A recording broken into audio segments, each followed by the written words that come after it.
Black History Month 2016 by Fabu. The first Black people were African explorers, Black men who explored the known and unknown world.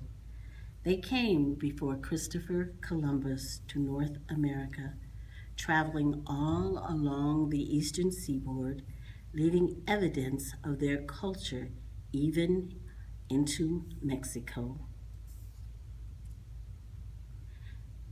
Some intermarried, most returned to Ghana, and others fought with indigenous people. A celebration of historical facts like these first began in 1926 by African American historian Carter G. Woodson, who wanted everybody in America to know of the contributions of Black people to this country and to the world. African American men and women have always been freedom fighters. There has been no war fought by or within the United States in which African Americans did not participate, starting with the Revolutionary War, the War of 1812, the Mexican-American War, the Civil War, the Spanish-American War, World Wars I and II, the Korean War, the Vietnam War, the Gulf War, and the wars in Afghanistan and Iraq. My two poems celebrate the African American in Wisconsin as a pioneer and the African American in the armed services. Macaja rebels camped at a stream of water. In Black settlers in rural Wisconsin, there is a notation that a Black man, Macaja Revels, born in 1800 on the Cherokee Reservation, migrated to Dane County and camped at a stream of water, 18 miles north of the village of Madison. Macaja traveled on to buy land elsewhere. There is no record of physical description, light, dark, or medium, what he accomplished or who his parents were.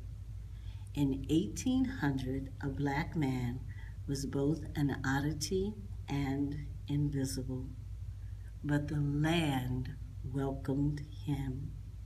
The land was cheap, fertile with plenty. There was schooling for children and protection for escaped slaves, so Macaja could rest briefly. Who remembers Macaja Revels, Black settler in the 1800s, who camped at a refreshing stream 18 miles north of the village of Madison, but moved on, maybe knowing there would be no welcome in Madison? Who remembers that Black people came to Wisconsin to be free? The best that you could be.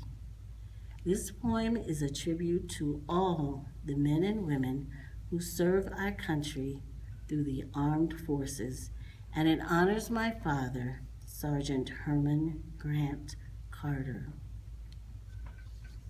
Complex, never simple, to go to war, see and do what war requires.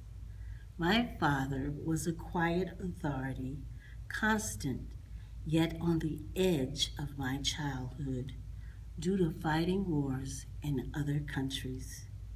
He would never talk long about war, but after his first tour in Vietnam, he said, "I lost so many friends." After his second tour in Vietnam, he had flashbacks at night and stopped reading storybooks to make me dream. An artillery on the front line, he enlisted in the military when he was 16 and stayed until he was too broken for active duty. When he died alone, I found a Senka coffee can full of his medals and love letters to Mama. Thank you, Daddy, for being the best man that you could be for your country, our family, and me.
Dr. Daniel Williams in 1893 became the first person to successfully complete open heart surgery.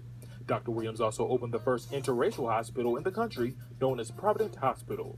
In 1903, Dr. Williams became the first African American to be inducted into the American College of Surgeons.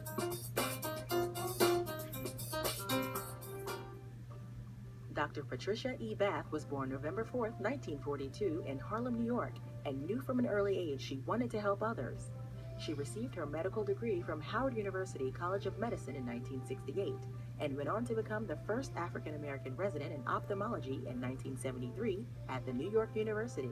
While training in New York, Dr. Bath observed a lack of access to eye care for minorities and the poor and pioneered the worldwide discipline of community ophthalmology, which brings eye care to underserved populations. In 1976, Dr. Bath co-founded the American Institute for the Prevention of Blindness, and in 1986 she invented the laser phaco probe, a groundbreaking treatment for cataracts. She patented the device in 1988, becoming the first African American female doctor to receive a medical patent. Dr. Patricia E. Bath of DCN Black History Hero.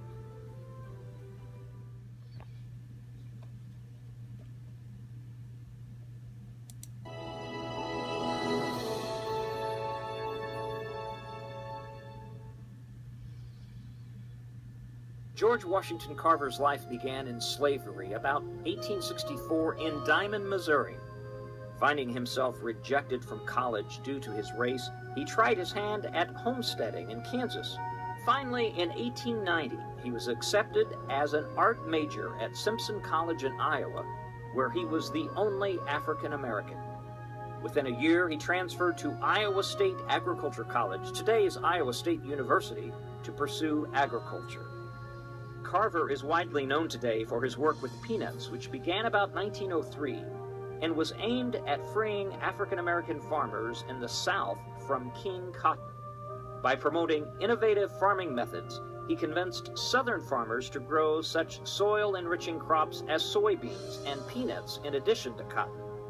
At the heart of his vision for an economically rejuvenated South was his teaching that nature produced no waste. Embracing a message of hope to help the man farthest down, Carver produced a series of free agricultural bulletins that provided information on crops, cultivation techniques, and recipes for nutritious meals. Several of the 43 bulletins were distributed throughout the world. He died on January 5, 1943. In that July, Congress designated George Washington Carver National Monument as the first national park to honor an African-American scientist, educator, and humanitarian.